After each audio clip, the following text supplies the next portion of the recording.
Yes, Ms Scott. Before the lunch break, I was asking you some questions about the meeting with the Minister, Caroline Flint, on the 12th of July 2006. And you mentioned that you'd been sent two different minutes from that meeting. And just so that there's no mystery about it, can we have up GLEW 40357?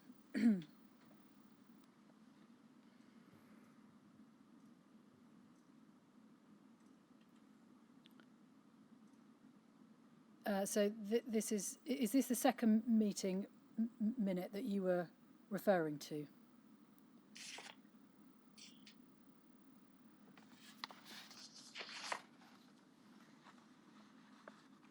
I'm not sure if she heard the question. Did you hear? Is this the? No, sorry, I've got that one. Yes, is that the one you were referring to when you said you'd been sent 2 minutes of the meeting? Yes, because the other one is the one that went on the website. Mm-hmm. And so if we look halfway down the page, we see summary of the exchange, Peter Stevens giving a broad overview of the business case of both trusts, and the verbal dissertation was designed to ensure that any rebuttal by the department was made as difficult as possible. The strategy was to deliver a message that could not be easily challenged. And then there's a section on the Eileen Trust. Main general issues covered. Work is a rare option. Trust is not a substitute for welfare state. Family support is there, but not always. Community support is unavailable. Stigma being the main fear for the vast majority of the registrant community. State benefits are insufficient. Longer life means different needs. Health degradation is still a reality. Trustees seek to empower registrants to make decisions, not impose restraints. And over the page, many widows are living in acute poverty, no financial base, return to work often impossible. Business case spells out requirement, and that has been calculated at £250,000 per annum and should remain open-ended due to the increasing number of registrants, 38% in the last 2.5 years, and longevity was identified, and so on. And then a little bit further down, any restriction of funding will inflict damage in the registrant community. Poverty and stress are killers in much the same way as is HIV. It cannot be departmental or governmental policy to shorten lives with third-party policy error. And Sue Phipps spoke eloquently about the specific needs of Eileen Trust registrants from her perspective as a trustee, the valuable role of the caseworker, and the management transparency of support given to the community of care, etc. And then if we go over to the next page under conclusions, it says that it was clear from the ministerial response that, I think a T is missing there, the following was the case, that she had been badly briefed and was not prepared for the strategy deployed by the Trust, and then talks about the attempts to go on brief and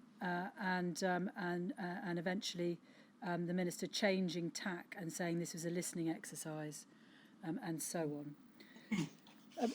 Do you know who prepared this minute? Is it your document? No, you sent it to me. You don't think you've seen this before?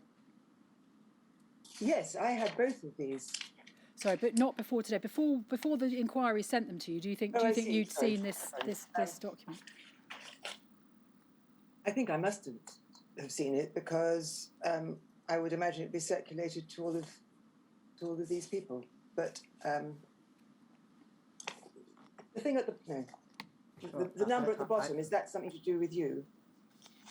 The answer is no. I don't remember having seen it before. I doubt it was circulated to everyone, given that it talks about the Minister having been prepared her brief badly.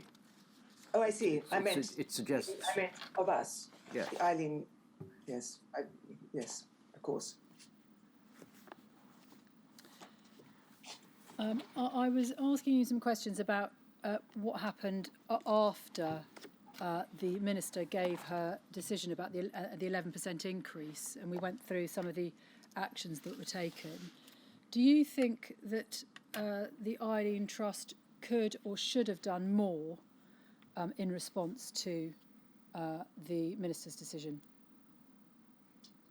I think now, and I can't pretend that I pushed for it then because I think there were evidence, but I think now that this letter, you cannot argue with it. Those figures are there. They tie up with figures in the annual reports. You can't argue with the fact that she pretended that 400,000 was an increase when actually she was taking away 330,000. So it seems to me, if you've got a Minister of State doing something like this, she may not like it if we make it public, but we're not there to make her like us. We would. I just feel it might have been added pressure at a time when pressure was building up, and we were, we didn't know it, but we were 6 months away from the Archer inquiry being announced. I think we could have done this. I don't see what we had to lose really, apart from perhaps slightly irritating her. Probably doing that now. I'll just ask you a question now about the assessment process for single grants. I think this is a question that must refer to the process before Sue Daniels was involved. Do you recall whether when somebody made an application for a single grant, they would be required to have or would be offered a face-to-face assessment, or whether those grants were assessed on the basis of what was written in the application? I don't recall absolutely, but I think probably the latter. But on the other hand, the staff were making home visits. So obviously, if the two tied up, if as a result of a visit, an application came in, presumably that would be part of the assessment. But what? So is it right? Is it right to say this, that you don't recall there being a requirement or a process whereby an application came in for a single grant and that would trigger a home visit? I don't recall that being what happened. I asked you some questions about the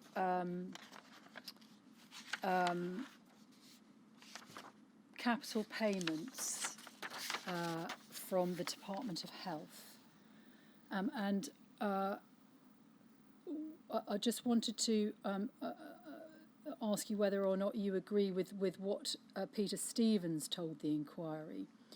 He explained to the inquiry that the capital payments made under the scheme, so not by the Eileen Trust, but under the scheme run by the Department of Health for those who qualified for those payments, were in fact certainly in the early years channelled through the Eileen Trust. In other words, somebody who is registered with the Eileen Trust would receive their capital payment from the Eileen Trust. Is that your recollection? No, I don't think that's the case. And I think there would be evidence in the annual reports. Actually, no, that's not true. That's not true. There is, for instance, in 2000, there were special payments for 2 new registrants, which was £132,500. So that was a new registrant. Peter was right, of course. 2003, another one, and 2005, the equivalent of 2 more. These figures are all in the annual accounts. So that makes 5 special payments coming through for registrants. And those payments were not made out of the Eileen Trust beneficiary disbursement pot. They were provided specifically by the Department of Health to pay out to new registrants. Is that right? Yeah, they were. So we got 500, then we got the 132, then the 500, because then later, in something like 2007, perhaps not then, but some other time, the department tried to make us pay for 2 new people out of our allocation, and we said no. Were the trustees aware that the registrants were required to make an undertaking to the Department of Health in order to receive capital payments under the scheme? Yeah, we were. And what kind of discussion, or what was the view of the trustees about that? Well, I don't think we had any control over it, so there wouldn't have been discussion. But I can't speak for my fellow trustees, but I thought that was not a good thing to. I mean, it just suggests there was a concern about. Anyway, I think it was not a good thing. Sorry, I'll just find your witness statement. I'm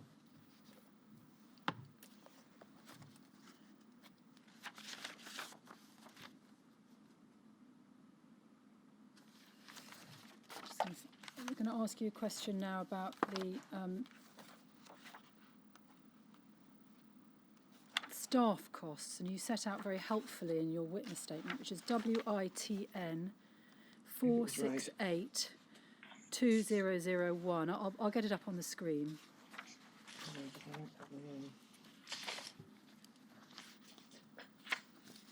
I haven't got it printed.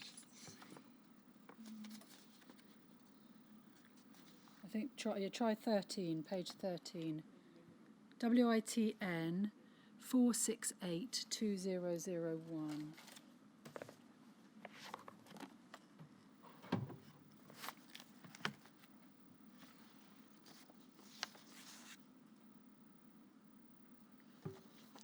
So you've set out there the figures from the annual accounts of the administrative costs of the Eileen Trust. You started in 1995, 16,000. By 2001, it's gone up to 25, just over 25,500. If we go over the page,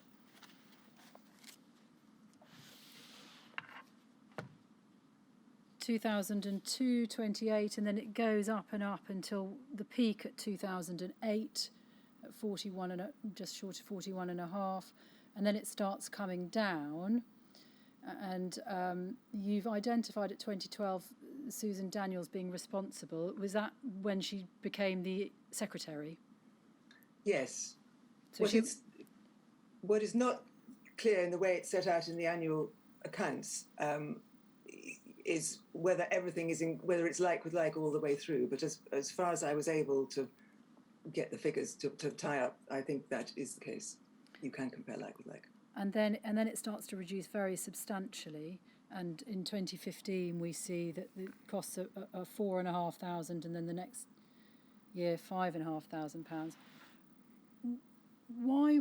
How was the trust able to run on such a small budget over those years?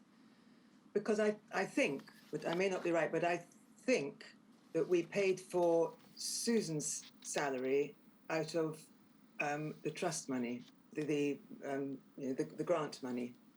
I think that's the case. So those figures don't. Another 12,000.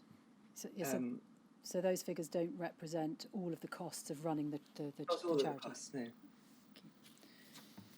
Those were all the questions, sir, that I have from call participants.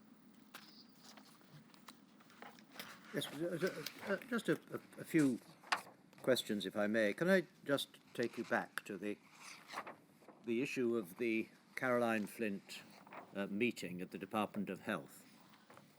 And if we can just have a look, please, at her letter, which is HSOC 5411.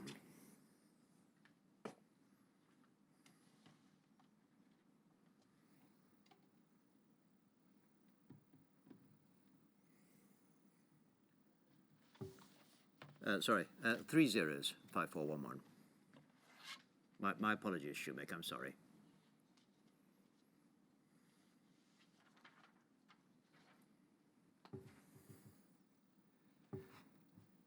Now,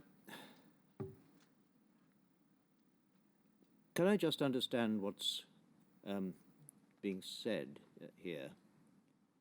This is the response which was so disappointing. And the paragraph which contains the meat of it is the third, and it says that satisfied that an increase of 400,000, approximately 11% to the trust's funding, will maintain an appropriate level of support to their remaining registrants and is within the current level of government funding that's available. And it says what it'll bring the funding to. Now, if it had stopped there and hadn't had the last sentence, that would have been 11%. Yes. But the figures, it is said, include provision for administration costs. Yes. Was that what you had understood to be covered by the Section 64 grant or not? Yes, because we were told that our Section 64 grant would be ceasing. In your witness statement, the part which you've just recently been referred to, if we can go back to it, 4682, page 13.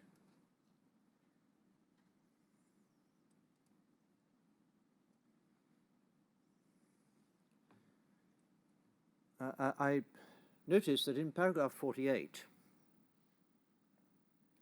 you recorded that the Department of Health stopped paying the Section 64 grant in the year ending 31st of March 2008.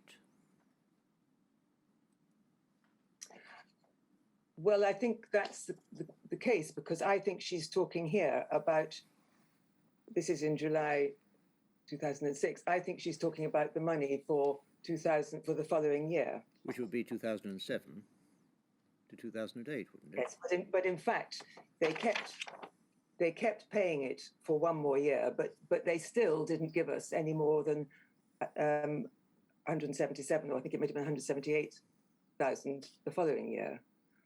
But either way, they took away. I don't know when they took it away from the McFarlane Trust, but they took away the Section 64 grants, which were over 330,000. Yeah.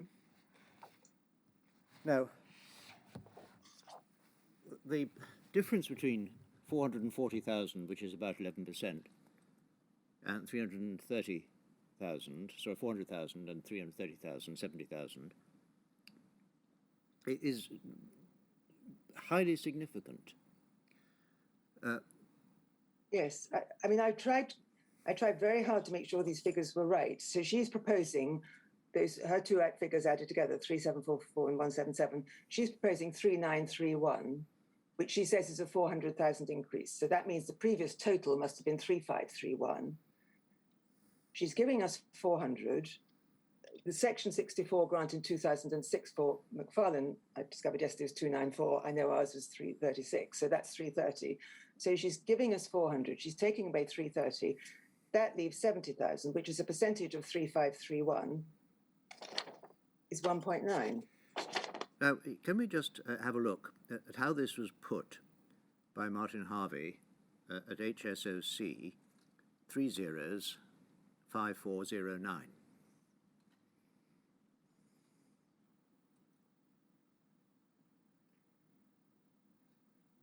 The second page, please. Thank you.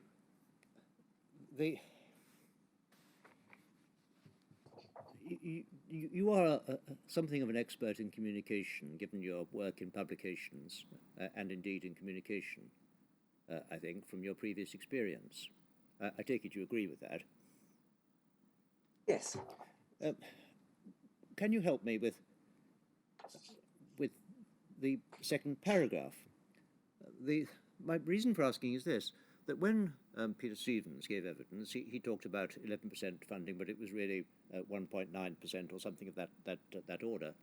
And I have to say, I couldn't quite understand where those figures came from. You've made it very clear, and it is very clear, that it's the difference between the 400 and the 330,000 pounds, which is stark. And if he had expressed it in that way to me, I would have understood.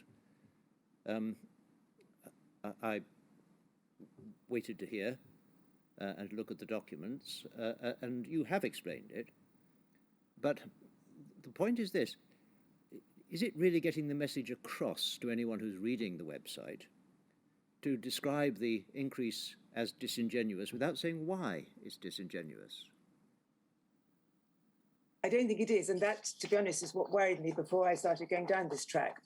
And I think there are slight complications in that, although she said she was cancelling the Section 64, I do think actually that the Eileen Trust might have got it for one more year. But overall, given that this is looking forward, it was certainly taken away. And the point is, the letter, whatever actually may or may not happen, the letter is saying it's been taken away, and there is no doubt that the administration costs did account for 330, and she's taking them away. There's no doubt about that. So I agree. I think should probably. I mean, disingenuous is a bit kind of vague, isn't it? Well, it's a word you read every day almost every day in the press about what some minister has said about something, and most people, I suspect, would take no particular notice of it because there's just a word. But with the figures, they say, well, she says that 400,000 is needed, and she gives very good reasons why it's needed in her letter. But actually, it's not a grant of, not a raise of 11%, which is what this seems to be saying. It is actually only 70,000 for all these needs which she's recognising, because she hasn't taken into account the size of the administrative costs. If she were to do that, plainly she'd give much more. And that would have been perhaps a basis on approaching the DHSS to say, have you really got this right? You're meaning to give us 400,000, but you're taking away more than 3/4 of it with the other hand. I mean, I agree with you. I can't think of any other explanation. That's not to say that there isn't one, but it seems terribly clear to me. Because the one point which is not made in the response here, or for that matter, it would appear reflected by any discussion at the board, is why the figures weren't being used to embarrass the government and to obtain more money by that route. No, and I can't. I mean, I'm sure I would have seen this letter, and there's no record of any of us, me included, saying we should do this at the time. I think we probably felt that the route down which we were going, more pressure through the conventional routes, was the appropriate way forward. I see. Well, the next couple of questions are really quite general. You said that one of the advantages, perhaps, of having a board of trustees, which didn't change very much in the years that you were there, was that you got better at it as a board, you thought. Yes. So can you just give me a sense of how the Eileen Trust changed, and how, for that matter, it improved from 1993 when you began, right through to March 2017 when you finished? I think some of it was nothing to do with us. Some of it was that the climate change, the way boards and trusts and businesses and people interacted with each other, became much more transparent and much more accepting of alternative ideas, alternative viewpoints. So I think the climate was in our favour. But I think we grew to trust each other more. Certainly, when I started, I was much younger than any of the others, which shouldn't really matter, but sort of did probably a bit. And they were much more expert in this whole world. And I think, from my point of view, it probably took me a couple of years to get to really feel like I had more to offer than perhaps I had something to offer. And I think that's true always in a board. It takes time for everybody to bed down and work together. And by the time, it's not as though we were then fixed forever. People came and went. But as time went on, there was always a core. We were on the same wavelength. We were trying to do the same thing. It helped immeasurably that we felt we were on the same side as I've said before, other beneficiaries. So we were, we couldn't always do what we wanted or what they wanted, but there was none of that tension that I've heard about in the last couple of weeks. It made it much easier for the board to be good and to do what it was there to do. I think we cared. I think we really cared. And can you help with this. It really goes back to the background which brought you on to the board in the first place. You've done some work on stigma, I think, and in particular in relation to HIV. Yes. Do you have any thoughtful ideas about how best stigma of that sort of nature is avoided in the first place, and if it exists, is reduced or combated in the second?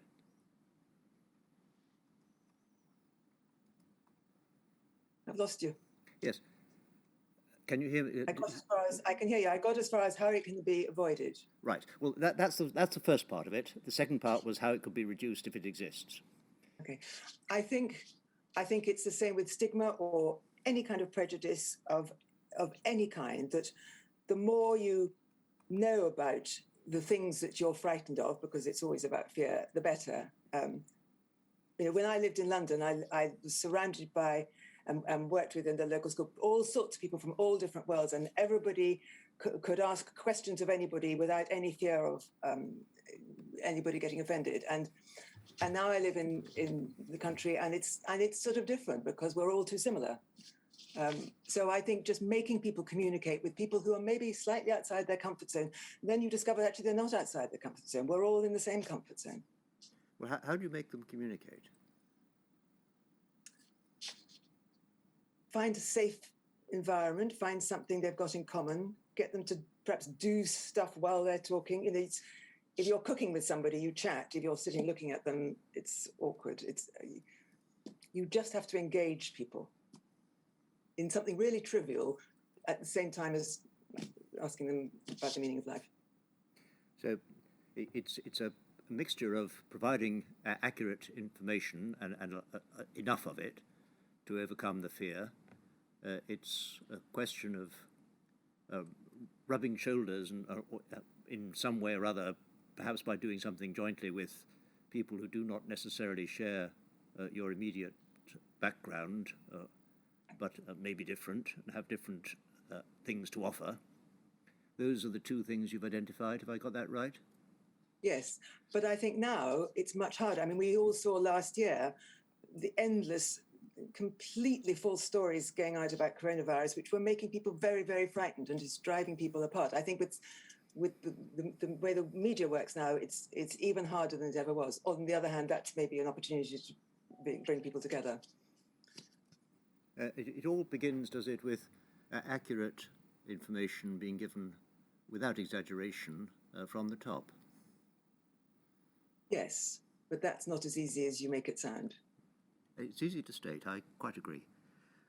Does the same apply to reducing and combating stigma if it exists, do you think? Yes, I think so. I mean, we go back to Princess Diana shaking hands. Such a small thing to have done and such a huge impact from, something. Some people have a gift for doing it, and she was obviously one of them. I think it is possible because stigma is not, almost by definition, it's not justified. Surely is that the meaning of stigma? I think it is. Yes. And how do you think those ideas about reducing and avoiding stigma or combating it, how do you think they were reflected in how the Eileen Trust worked? I think the intention.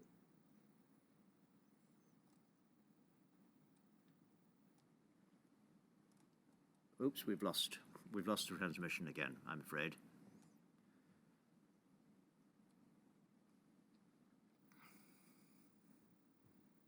Of HIV. I'm sorry, we lost you for a moment.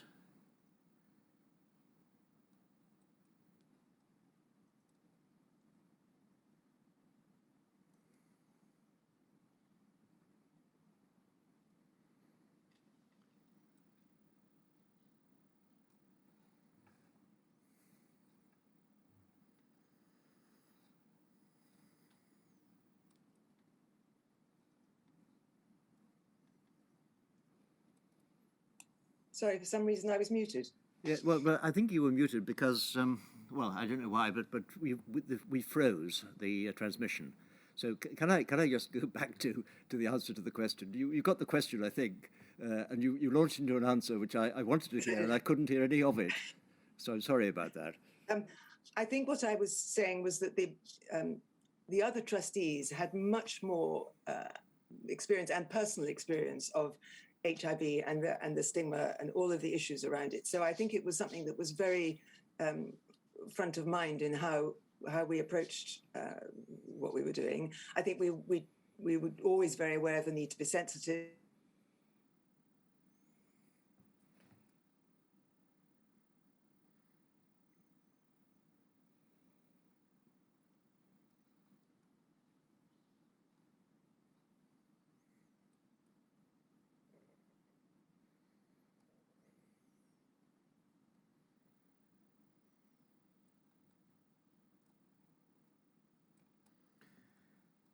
Looks as though we've lost again, I'm afraid. I think Are you she's back back. with us? We're having a tough time. So it's perhaps I'd should ask you simply to note down your thoughts in writing and let us have them later, because otherwise we'll never finish. I'm sorry about that, but that was the last question I had to ask. Good. Ms. Scott. Ms Phipps, is there anything you would like to add to your evidence? I don't think so. Well, thank you very much indeed. You will understand, having spent 24 years working with the Eileen Trust, why you are so important to us, because you really span the whole period, pretty much, of the Trust's existence and operation. You plainly have an independent mind to look at and recall, albeit in this forum with the assistance of the documents. And thank you very much for the work you've done on those, which has been illuminating in itself. Can I just thank you for that and for the care which you brought quite plainly to the work you did for those who were registrants of the Eileen Trust. So thank you very much indeed. I'm sorry that you've been dogged with bad transmission. I think you're the one who's come off worst, but there has to be someone who comes off worst in this. It looks as it may be you. I do apologise. I really do. It's not a problem. Well, thank you. Thanks. Ms. Scott, do we need a short break Yes. before we start? We'll need a short break before we hear from Mr Bateman. Yes. Well, we'll take, how long do we think we need? 10 minutes? Yes, I thought so. Okay, so let's begin then at 25 past.